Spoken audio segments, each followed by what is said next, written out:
কোথায় কিভাবে পাবেন জমির এই উল্লেখযোগ্য ডকুমেন্ট? ১ পর্চা বা খতিয়ান, ২ দলিল, ৩ ম্যাপ বা নকশা। এই ডকুমেন্টগুলো ছাড়া আপনি জমি বিক্রয়, হস্তান্তর অথবা ব্যাংক লোন হতে নানান সমস্যা হয়। সে কারণে জমির খতিয়ান, দলিল সহ সকল কাগজপত্র সংগ্রহে রাখার জন্য সরকারি নানান দপ্তর রয়েছে যারা ভূমি সংক্রান্ত কাগজপত্র সংগ্রহ করে রাখে। এখন আপনার কাজ হলো ওই সকল দপ্তরগুলোকে নিশ্চিত করে তাদের শরণাপন্ন হওয়া ও কাগজপত্রগুলো সংগ্রহ করা। কোথায়, কিভাবে এবং কত সময়ের ভেতরে আপনি জমির খতিয়ান, দলিল ও নকশা কোথায় পাবেন? প্রথমত, আপনার জমির খতিয়ান বা পর্চা কোথায় পাবেন? জমির পর্চা বা খতিয়ান মূলত 4টি অফিসে পাবেন। তা হলো ইউনিয়ন ভূমি অফিস, উপজেলা ভূমি অফিস, জেলা ডিসি অফিস এবং সেটেলমেন্ট অফিস। ইউনিয়ন ভূমি অফিস বা তহসিল অফিস।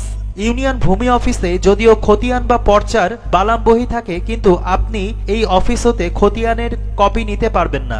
ইউনিয়ন ভূমি অফিস হতে শুধু খসড়া খতিয়ান নিতে পারবেন, যেটা আইনত কোনো মূল্য নেই। তারপরেও এই অফিসটি গুরুত্বপূর্ণ, কারণ আপনার জমির খতিয়ান নাম্বার জানা না থাকলে এই অফিস থেকে জেনে নিতে পারবেন। এছাড়া জমির খাজনা বা ভূমি উন্নয়ন কর এই অফিসে দিতে হয়। উপজেলা ভূমি অফিস। যদিও উপজেলা ভূমি অফিসের মূল কাজ নামজারি বা খারিজ বা মিউটেশন করা, তবে খসড়া খতিয়ান তুলতে পারবেন। এই অফিস হতেও খতিয়ানের সার্টিফাইড পর্চা বা কোর্ট পর্চা তুলতে পারবেন না। জেলা ডিসি অফিস। এই অফিস হতে পর্চা বা খতিয়ানের সার্টিফাইড কপি সংরক্ষণ করতে পারবেন। এই অফিসের খতিয়ানের গুরুত্ব সর্বাধিক। সব জায়গায় এই অফিসের খতিয়ানের গুরুত্ব রয়েছে। Settlement office. শুধুমাত্র নতুন রেকর্ড বা জরিপের পর্চা অথবা খতিয়ান এই অফিস হতে সংগ্রহ করা যাবে। পাশাপাশি নতুন রেকর্ডের ম্যাপ ও সংগ্রহ করা যায়। প্রশ্ন, খতিয়ান তুলতে কত টাকা লাগবে? CSSARS এর জন্য কত টাকা দিতে হবে তা নির্ভর করে ওই স্থানের সিন্ডিকেটের উপর, তবে সিটি জরিপের জন্য 100 টাকা খরচ হবে। দ্বিতীয়ত, আপনার জমির দলিল বা বায়া দলিল কোথায় পাবেন? দলিল বা দলিলের সার্টিফাইড কপি বা নকল মূলত 2টি অফিস হতে সংগ্রহ করা যায়। তা হলো 1 উপজেলা সাব রেজিস্ট্রি অফিস, 2 জেলা রেজিস্ট্রি বা সদর রেকর্ড রুম অফিস।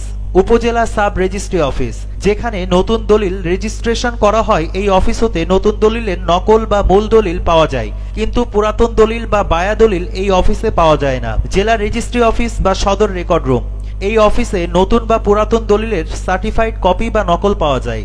দলিল তুলতে কত টাকা খরচ হয়? সরকারি খরচ যদিও সামান্য, কিন্তু নকলের খরচ নির্ভর করে ওই স্থানের সিন্ডিকেটের উপর।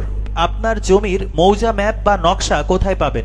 সাধারণত ম্যাপ বা নকশা 2টি অফিসে পাবেন। তা হলো 1 জেলা ডিসি অফিস, 2 ভূমি রেকর্ড ও জরিপ অধিদপ্তর DLR অফিস ঢাকা। জেলা ডিসি অফিস, এই অফিস হতে CSSARS BS যে কোনো মৌজা ম্যাপ সংগ্রহ করা যাবে।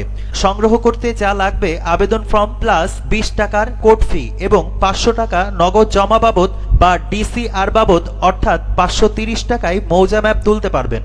ভূমি রেকর্ড বা জরিপ অধিদপ্তর, তেজগাঁও 7 রাস্তার মোড়, ঢাকা। সারা বাংলাদেশে যে কোনো মৌজা ম্যাপ CSSARS BS জেলা ম্যাপ বাংলাদেশ ম্যাপ উক্ত অফিস হতে তুলতে পারবেন। এই অফিসের ম্যাপের গ্রহণযোগ্যতাও অনেক বেশি। সারা বাংলাদেশের যে কোনো ম্যাপ এই অফিসে পাওয়া যায়। ম্যাপ তুলতে খরচ আবেদন ফর্ম প্লাস কোর্ট ফি প্লাস DCR মোট মিলে 550 টাকা মাত্র। সেভ করে রাখুন, কাজে লাগবে।